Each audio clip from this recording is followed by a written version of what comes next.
గత ప్రభుత్వం అన్ని వర్గాలను మోసం చేస్తుందని కాంగ్రెస్ పార్టీ ఎన్నికలకు ముందు ఇచ్చిన హామీ మేరకు ధరణి సమస్యలను పరిష్కరించేందుకు భూభారతిని తీసుకువచ్చి రెవెన్యూ సదస్సులు నిర్వహిస్తున్నారని కాంగ్రెస్ పార్టీ టీపీసీసీ ప్రధాన కార్యదర్శి నర్సాపూర్ నియోజకవర్గ ఇన్ఛార్జ్ ఆవుల రాజిరెడ్డి అన్నారు.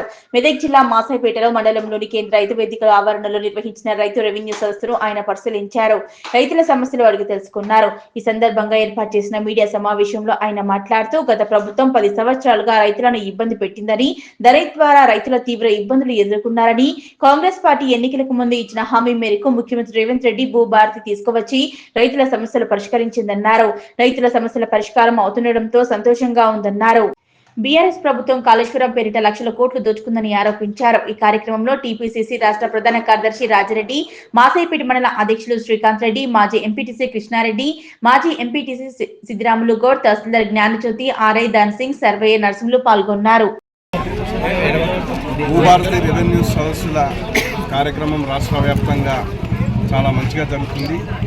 ఈరోజు నర్సాపూర్ నియోజకవర్గం మాసాయిపేట మండల కేంద్రంలో భూభారతి రెవెన్యూ సదస్సులు ఎలా జరుగుతున్నాయని పరిశీలనకి ఈరోజు అందరం కూడా రావడం జరిగింది. ప్రజల సమక్షంలో మరి చాలా ఏళ్ల తరబడి ప్రజలు ధరణి సమస్యతోని బాధపడ్డారు.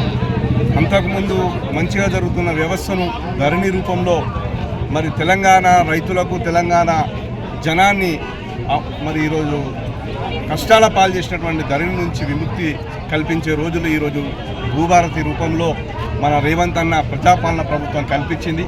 ఈరోజు దరఖాస్తుదారుల బాధలు చూస్తుంటే చాలా వర్ణనాతీతం.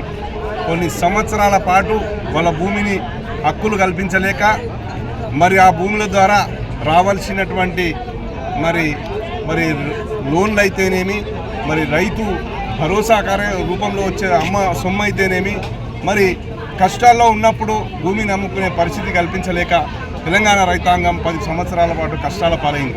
ఈరోజు రైతుల ముఖాల్లో చూస్తే ఆనందం కనబడుతుంది. మేము కూడా చాలా గర్వంగా చెప్పుకుంటున్నాం. ఈరోజు రెవెన్యూ సదస్సుల్లో, భూభారతి సదస్సులో వచ్చి పాల్గొనడం నాకు కూడా సంతృప్తినిచ్చింది. ఎందుకంటే చిత్తశుద్ధి ఉంటే, ప్రజల బాగోగులు నిజంగానే చేయాలనే సంకల్పం ఉంటే ఏదైనా చేయొచ్చు అనడానికి ఈరోజు భూభారతి నిదర్శనం. సంకల్పమే ముఖ్యం, ప్రజల శ్రేయస్సే ముఖ్యంగా పాలిస్తున్నటువంటి రేవంత్ అన్న ప్రభుత్వం ఈరోజు ప్రజల మన్ననలు పొందుతుంది, ప్రజల దీవెనలు పొందుతుంది. ప్రతి ఒక్క రైతు ఈరోజు మా కష్టాల నుంచి మేము బయటపడుతున్నామనే సంతోషం వాళ్ళ ముఖంలో కనబడుతుంది. కాబట్టి భూభారతి తెచ్చినందుకు తెలంగాణ ప్రజల తరఫున, ముఖ్యంగా నా నర్సాపూర్ నియోజకవర్గ ప్రజల తరఫున రేవంత్ అన్నకు పాదాభివందనం చేస్తూ ఈ కార్యక్రమం నిరంతరం కొనసాగుతుంది. ప్రజల కష్టాలను తీర్చిదిద్దడానికే మరి రేవంత్ అన్న ప్రభుత్వం ఈరోజు అవాకులు చెవాకులు పలుకుతున్నారు. హరీష్ రావు గారు కాళేశ్వరం కమిషన్ ముందు సన్నాయి నొక్కులు మొక్కుతున్నాడు. ఇలా నేను ఒకటే చెప్తున్నా, ఈరోజు కాగ్ రిపోర్ట్ చదవండి. మీరు చాలా మేధావులు కదా, మీ బాంబర్దులు. కాగ్ రిపోర్ట్ ఏం చెప్పింది? అంచనా వ్యయం ఏముండే? 38,000 కోట్లు గ్రావిటీ ద్వారా తీసుకొని రావాల్సిన ప్రాజెక్టును మీరు ఎత్తిపోతారని పెట్టి దాన్ని ఈరోజు 1,00,000 కోట్లు దాటిచ్చారు. కాగ్ రిపోర్ట్లోనే ఉన్నది.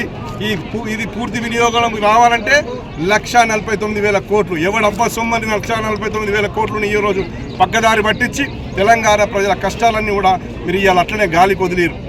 ఎన్నడూ ఒక డబుల్ బెడ్రూమ్ ఇచ్చిన పాపాన ఓలే, ఎక్కడా కూడా మీరు సంక్షేమ ఫలితాలను మీరు సరిగ్గా ఇచ్చినందుకు 1-2 పథకాలను ఇచ్చి మేము బాగా చేసినామని చెప్తున్నారు. ఇలా సాంఘిక సంక్షేమ హాస్టల్లో ఎలాంటి కూడి తిన్నారో తెలంగాణ ప్రజలందరికీ తెలుసు. ఎవరికి కూడా మరి ఈరోజు ధరణి రూపంలో రైతుల శాపం అంతా కూడా మీ మీదకే తగిలింది. మరి ఇంకా ఈ విధంగా చెప్పుకుంటూ పోతే ఏ ఒక్కరికి కూడా ఒక చిన్న ఉద్యోగం, అంగన్వాడీలకు జీతాలు పెంచిన పాపన్న పోలే, సాంఘిక సంక్షేమ హాస్టల్లో సరిగ్గా భోజనం పెట్టిన పాపన్న పోలే, మరి ఆశా వర్కర్లకు మీరు ఏ చిన్న ఉద్యోగస్తులకు కూడా మీరు ఇలా మీరు చేసిన పాపన పోలే, ఒక ఉద్యోగం ఇచ్చిన పాపన పోలే. పైపెచ్చు కాళేశ్వరం మహా అద్భుతం కాదు అది, మరి మొత్తం ఆర్థిక దోపిడీ అది మీకు అందరికీ తెలుసు, ప్రతి పౌరునికి తెలుసు. మీరు చేసిన నిర్వాహకం వల్ల ఎన్ని ఎకరాలకు అదనంగా సాగు నీరు అందించి మీకు అందరికీ తెలుసు. ఇలా రికార్డులే చెప్తున్నాయి. మీరు పెట్టిన వ్యయం వృధా, అది తెలంగాణ పాలిట శాపం అని చెప్తూ ఈరోజు భూభారతి చాలా విజయవంతంగా జరుగుతుంది. మరొకసారి రేవంత్ రెడ్డి గారి మంత్రివర్గానికి ధన్యవాదాలు తెలుపుతూ